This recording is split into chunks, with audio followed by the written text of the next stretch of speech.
En este video te voy a contar todo lo que necesitas saber sobre Angular en el menor tiempo posible. Ya lo hice para Vue, para React y para Blazor, así que te dejo el link abajo en la descripción por si no viste esos videos. Para trabajar con Angular vamos a necesitar instalar el CLI de Angular, que es la herramienta que nos va a permitir establecer la fundación de nuestros proyectos Angular.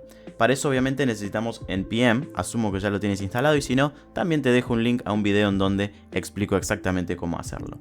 El comando es npm install angular/cli. En mi caso no lo voy a ejecutar porque ya lo tengo instalado, pero este proceso puede demorar un ratito según tu conexión. Una vez que el CLI está listo, vamos a crear nuestro proyecto y a ver todo lo que un solo comando va a crear por nosotros. El comando es ng-new y a continuación va a estar el nombre que le querramos dar a nuestra aplicación. En este caso le voy a poner my app. Y acá el instalador nos va a preguntar algunas cosas. Primero que si queremos agregar routing, muy importante, ya vamos a hablar sobre el routing. Le voy a decir que sí, para hacernos la vida más fácil. Y me pregunta qué tipo de estilos voy a querer manejar en mi proyecto. Me da algunas opciones, CSS clásico y también algunas otras como por ejemplo Sass y Less. Yo voy a ir con CSS clásico. Y entonces va a empezar a instalar los paquetes que le hagan falta. Una vez el proceso de instalación esté listo y abrimos el directorio, nos vamos a encontrar con algo como esto, que directamente todos los archivos han sido creados. Aquí tenemos dentro de la carpeta source algunos de los componentes sobre los cuales vamos a hablar luego. Tenemos por ejemplo el favicon, index.html, etc. Básicamente ha creado todos los recursos que necesitamos para trabajar en una aplicación Angular. Como en todo framework de frontend moderno, el elemento más importante en una aplicación Angular es el componente. ¿Y qué son los componentes? Un componente Angular es una combinación de una plantilla HTML y una clase TypeScript o JavaScript, pero para este ejemplo vamos a usar TypeScript. Por ejemplo, aquí tenemos un componente HTML y aquí tenemos el componente o la versión del código de ese componente. Esta plantilla controla una parte específica de la vista en una aplicación Angular y es en esencia una pieza reutilizable que encapsula la lógica y también la vista. No voy a ahondar en este video en los detalles de los beneficios de usar componentes, pero vamos a resumirlos rápidamente en que los componentes permiten que tu código sea reutilizable, además te permiten tener una organización modular de la aplicación, pero lo más importante es que cada componente encapsula su propia lógica de negocio y su vista, lo que significa que los cambios en un componente no afectarán necesariamente a otros componentes a menos que estén explícitamente conectados, claro. En Angular tenemos un comando con el cual podemos crear automáticamente un componente y todos sus archivos. Este componente es ng-generate-component y le voy a poner de nombre greeting. Vamos a crear un nuevo componente llamado greeting con este comando. Ahí está, fíjense que dentro de source y dentro de app tenemos una nueva carpeta que es greeting y dentro de esa carpeta tenemos 4 archivos que son los recursos que, según el proyecto y la estructura que elegimos, necesita nuestra aplicación Angular. Tiene una parte CSS que obviamente está vacía, HTML que también está parcialmente vacío, tiene solamente eso. Tenemos el archivo specs.ts que es básicamente un test. No vamos a entrar acá, pero viene con su propio test. Y acá está la porción del código TypeScript de la que hablábamos recién. Estos son los archivos que el CLI de Angular directamente creó por nosotros. No tuve que hacer nada más que eso. Ahora vamos a ver cómo pasar el valor de una variable desde TypeScript hasta el HTML que se imprime en pantalla. En este archivo greeting.component.ts vamos a agregar una variable llamada mensaje. Y lo voy a hacer como sigue. Lo voy a hacer aquí dentro de la export class. La variable se llama message y tiene de texto hello Angular. Ahora, si vamos al HTML, que es la porción que se va a renderizar por pantalla de este componente, vamos a borrar lo que está aquí y lo que voy a hacer es, voy a poner un h1 y entre llaves voy a usar la variable message. Con esto es suficiente para trasladar el valor de la variable que teníamos en el código hacia el HTML. Ahora voy a desplegar la aplicación y vamos a navegar a la URL que la terminal nos diga. Eso lo voy a hacer con ng-serve. Listo, con este comando tenemos entonces desplegada la aplicación y me dice que está escuchando aquí. En localhost lo voy a copiar, http://localhost 4200. Esto es lo que vemos en la URL que nos dio la consola. Básicamente lo que vemos es la plantilla por defecto que Angular ofrece. Y como puedes ver, no vemos por ningún lado el componente greetings que acabamos de crear. Esto es porque lo que todavía nos queda por hacer para poder verlo en el navegador es resolver el ruteo. Es decir, hacer que el componente se muestre en el navegador según a dónde navegue el usuario. Que de momento soy yo y navegue al root de la aplicación. En Angular, el enrutamiento nos permite navegar entre diferentes componentes como si fueran páginas distintas. Configurar este sistema de enrutamiento es bastante sencillo. Por defecto, toda aplicación Angular tiene un módulo de enrutamiento que es este que ves aquí. y por eso elegimos sí cuando nos preguntó si queríamos el módulo de enrutamiento. Pero si quieres estar seguro, cuando creas un proyecto puedes agregar la opción --routing. Por ejemplo, en lo que hicimos nosotros sería así: ng new myapp --routing. Y entonces nos saltearíamos el paso en el cual nos preguntaba. Ahora, si no lo hiciste al inicio, todavía puedes hacerlo manualmente con otro comando que es el que sigue, básicamente ng generate module app-routing. Con esto se va a generar exactamente lo mismo que estás viendo por pantalla, que es lo que por defecto ya habíamos generado. Esto nos da dos cosas principales: un archivo app.routing.module, que es el que está acá, donde definiremos nuestras rutas, y un import en nuestro app.module, que es el archivo base de nuestra aplicación, el que contiene todas las referencias a todas las dependencias, etc. Y acá está el import que nos permite incluir el routing justamente en nuestra aplicación.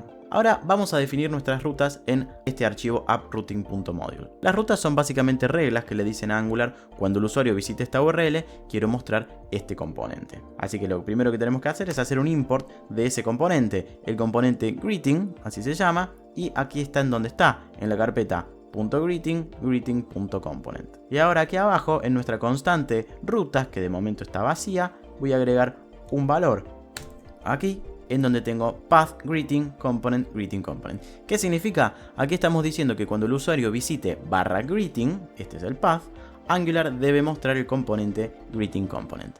Así de sencillo.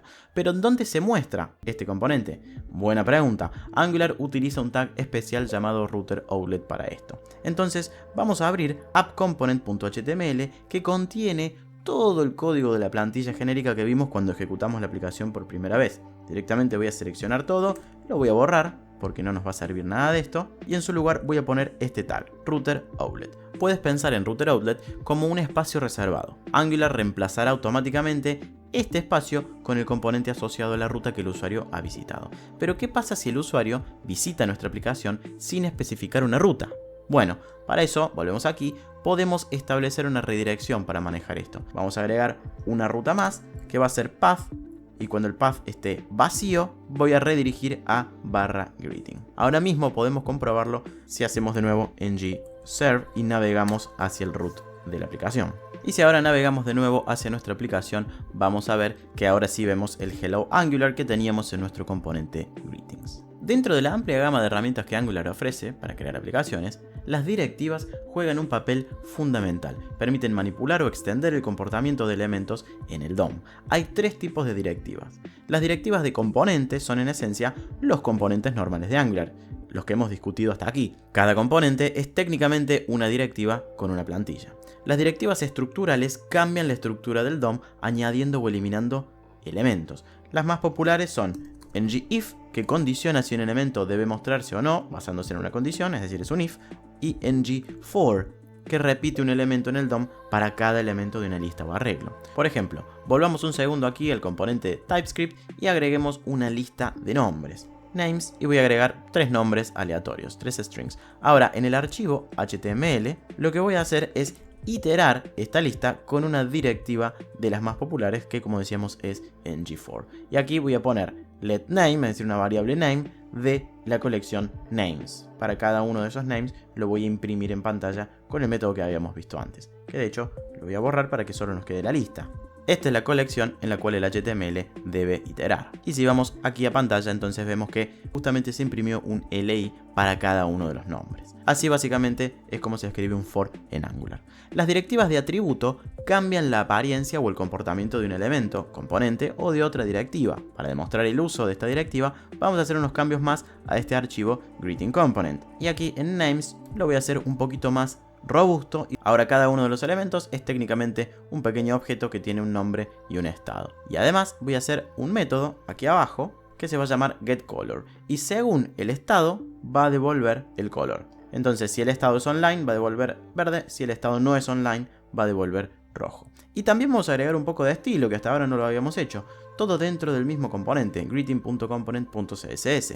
Y aquí vamos a agregar entonces online y offline. Ahora con estos cambios podemos volver al HTML y jugar un poco con la apariencia del elemento con la directiva del atributo ngStyle. Ahora voy a cambiar esto un poco y voy a tener el mismo for, solo que ahora le cambio el nombre al objeto para que no se confunda con name, que ahora es parte del pequeño objeto que está en la colección. Entonces nameObj va a ser cada uno de los elementos que se itere en names y el style va a tener un color, es decir, CSS, según lo que devuelva el método getColor, que le va a mandar por parámetros el estado del objeto que estoy iterando. Y voy a imprimir además el nombre. Como vemos, todo esto compiló perfectamente, así que vamos a la aplicación. Y así es como se ve. Tenemos dos verdes y uno rojo. Con lo cual, con esa directiva de atributo, pudimos también cambiar la apariencia de nuestro HTML. Otra cosa de la que tenemos que hablar es el Two-Way Data Binding. Como todo framework de frontend, Angular soporta lo que llamamos Two-Ways Binding, que en términos simples es un mecanismo que permite que los datos del modelo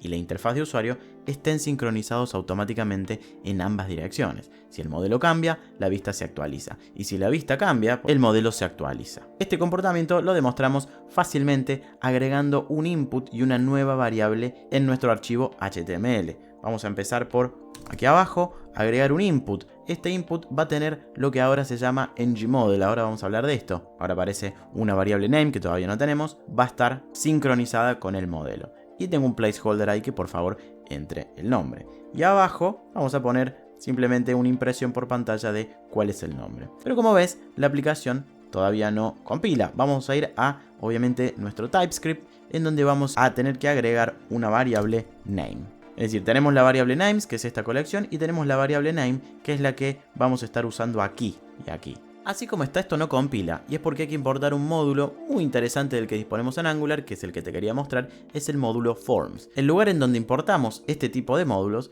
es en el archivo app.module.ts, el que habíamos visto antes, que es en donde seteamos la configuración general de la aplicación. Allí vamos a agregar un nuevo import arriba de todo, que es el import de Forms Module. Y luego lo tenemos que poner aquí abajo en los imports de nuestra aplicación. Y ahora sí, la aplicación compila de nuevo y podemos ir a probar el binding. Tenemos aquí entonces nuestra caja de texto y si le pongo mi nombre aparece aquí entonces automáticamente bindeado. Es decir, es un two-ways binding porque lo que sea que el usuario pone en la vista también se actualiza automáticamente en el modelo, porque acá estamos imprimiendo el modelo. Acá cambiamos la vista y acá imprimimos el modelo, así que si le pongo Decoder Cave también se va a ver. Un servicio en Angular es básicamente una clase con un propósito específico. Es fundamental para el principio de responsabilidad única en el que cada clase se encarga de una tarea específica y bien definida. Te invito a ver mi video sobre patrones Solid si no lo tienes claro. En Angular, un servicio es típicamente utilizado para el acceso a datos, para funcionalidades compartidas o para almacenar variables de estado que quieres compartir entre componentes. Podemos crear un servicio usando el CLI de Angular ng-generate-service y le voy a poner de nombre namelist. Y como puedes ver aquí abajo tengo los dos archivos, tengo el service.ts y el archivo de testing. No tengo vista porque el service solamente sirve para encapsular la lógica. Ahora vamos a agregar algo de ejemplo o de código de ejemplo a este servicio. Vamos a traer aquí la lista de nombres, voy a quitar ese constructor y voy a poner acá getNames, es decir, voy a tener una lista de nombres y voy a tener acá un método getNames que me va a devolver esos nombres. Simplemente tiene una lista de nombres y un método getNames que devuelve esa lista. Voy a hacer unos pequeños cambios al HTML para simplificarlo un poco. Vamos a sacar lo que teníamos y lo vamos a dejar simplemente así, olvidándonos de la directiva de atributo por ahora. Simplemente, de nuevo, iteramos names y tenemos el nameObject que se va a imprimir ahí. Y finalmente vamos a ver cómo usarlo desde nuestro componente greetings, en donde teníamos todo esto. Lo primero va a ser importarlo aquí arriba de todo. Importamos el namelist service, asegurándonos de que esté bien la ruta que tenemos acá. Y acá en la clase greeting component voy a borrar lo que teníamos de momento y vamos a poner algo distinto. Voy a poner una variable names que la voy a definir como un array de strings. Voy a tener el constructor que va a recibir el namelist y voy a tener aquí en ng-oninit, ahora vamos a hablar de todo esto, esta variable, este array de names que lo va a traer desde el servicio. Con esto ya estamos usando el servicio y además aparecen aquí otras cosas de las que también podemos hablar, como por ejemplo el método oninit. En Angular los componentes tienen un ciclo de vida que el framework gestiona a medida que crea, actualiza y destruye los componentes. Durante este ciclo de vida hay ciertos momentos o eventos en los que puedes intervenir para realizar lógica específica. OnInit, por ejemplo, es una interfaz que cuando se implementa contiene una función de callback que se llama cuando el componente se inicializa. Es decir, que aquí arriba tenemos que implementar OnInit. Y no solo eso, sino que lo tenemos que también importar. Es decir, que en Angular, para poder intervenir en el ciclo de vida de los componentes, tenemos que implementar distintas interfaces. Y así como tenemos OnInit, también tenemos otras interfaces, cada una para un propósito diferente. Tenemos aquí, por ejemplo, OnDestroy, OnChanges y hay muchas otras. ngAfterContentInit, AfterViewInit y muchos otros que no tendríamos tiempo de abordar ahora mismo y que requieren un video más largo. Si te interesa, déjamelo saber en comentarios, que es la única manera que tengo de saber si seguir haciendo este contenido o no. Otro concepto que aparece aquí es el de la inyección de dependencias. Tengo un video específico sobre inyección de dependencias, pero te lo cuento brevemente. Angular tiene un sistema de inyección de dependencias que permite a los desarrolladores mantener las clases limpias. En lugar de crear instancias de servicios o clases dentro de tus componentes, Angular te permite inyectar esas dependencias en tus clases. Por eso aquí tenemos el import de inyectable que aparece acá. Esto indica que este servicio puede ser inyectado en otras clases. Y en el componente greetingComponent, el servicio se inyecta en el constructor, acá, como privado. Esto crea una instancia privada del servicio que puede ser usada dentro del componente. Y luego en el método onInit, que tenemos acá, ngOnInit, utilizamos este servicio para obtener la lista de nombres y asignarla a la variable names. Otra cosa que Angular nos permite es usar directivas personalizadas, más allá de las directivas por defecto que vimos antes. Estas directivas pueden ser útiles para encapsular y reutilizar la funcionalidad de manipulación del DOM o para agregar comportamientos específicos a elementos. Vamos a explorar un poco esto creando una directiva personalizada llamada highlight. Lo hacemos con este comando ngGenerateDirectiveHighlight. Y ahí está, de nuevo, dos archivos, el archivo TypeScript y el de test. Dentro de este archivo vamos a hacer un import, ahora lo voy a explicar paso a paso. Aquí está la directiva y aquí dentro del código de la directiva vamos a hacer algunas cosas. Primero voy a inyectar algunas dependencias a este mismo componente y luego voy a utilizar dos eventos, hostListener, mouseEnter y mouseLeave. ¿Qué está pasando aquí? ElementRef nos da acceso al DOM sobre el cual se aplica la directiva. Esto es casi que estándar, se va a usar siempre. Renderer2 es una abstracción de Angular sobre el renderizado. Nos permite manipular el DOM de manera segura. No hace falta realmente que entremos mucho aquí, es lo que siempre se usa o lo que siempre he usado. HostListener escucha eventos del elemento host, el elemento al que se le aplica la directiva, y ejecuta un método cuando ese evento ocurre. Nuestra directiva entonces escucha los eventos mouseEnter, mouseLeave del elemento al que se aplica. Cuando el mouse entra en ese elemento, cambia su color de fondo a amarillo, como vemos acá, y cuando el mouse sale del elemento, cambia su color de fondo a blanco. Ahora, para usar nuestra directiva, simplemente le aplicamos a un elemento de nuestra plantilla, así que vamos a volver acá. Arriba de la lista voy a agregar un párrafo, highlight me, y abajo voy a agregar también el appHighlight aquí a la lista de nombres, para que se pueda hacer en los dos. Y le voy a sacar esto para que pueda compilar correctamente. Y acá tenemos la aplicación tal cual. Y si paso el mouse por encima, fíjense cómo ahora se pinta de un color distinto el fondo. Cuando estoy adentro del elemento está en amarillo, cuando salgo está en blanco. Y hasta acá lo que te quería contar sobre Angular. He cubierto varios conceptos. Si querés ver un video más a detalle, un video más largo, en donde podamos ir más tranquilos analizando los distintos elementos de Angular, déjamelo saber en los comentarios porque no tengo otra forma de saber si les gusta este contenido o no. Pero lo más importante es que te suscribas a mi newsletter. Te dejo el link en la descripción de este video. Es un newsletter semanal en donde mando reflexiones, comentarios y también respondo preguntas de la comunidad. Así que te invito a que te sumes. Y obviamente suscríbete a este canal si todavía no lo hiciste. Gracias por quedarte hasta el final y nos vemos la próxima.